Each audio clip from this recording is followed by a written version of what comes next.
በምላሴ ገደፍኩ ለመጾም አስቤ 2 ወር ሁዳዴ የከብት ስጋ ትቶ የሰው ለምዶ ሆዴ እንዳልተው ጀምሬ እንዳልበላ ፈራው ምላሴን ለጉሜ ሱባዬን ካልገባው ወተትን ሳልጠጣ ለመክረም አስቤ መጾም ጀመርኩና ጋቤን ደርቤ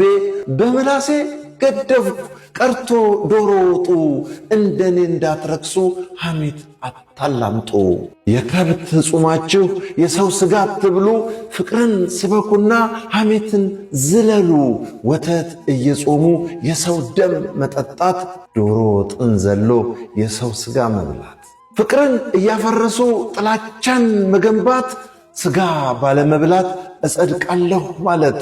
በርግጥ ጾም ጥሩ ነው ስጋን ያሸንፋል ካልተጠነቀቁ ሐሜት ግን ያረክሳል ጮማውን ለመቁረጥ ልባችን ከፈራ ምን ነው አንደነግጥ ሐሰት ስናወራ ስንታየው ሀብታሙ የጥበብ ሰው እንዳዘጋጀው በለጠ ሸቴ ዘሀገረ ኢትዮጵያ እንዳቀረበው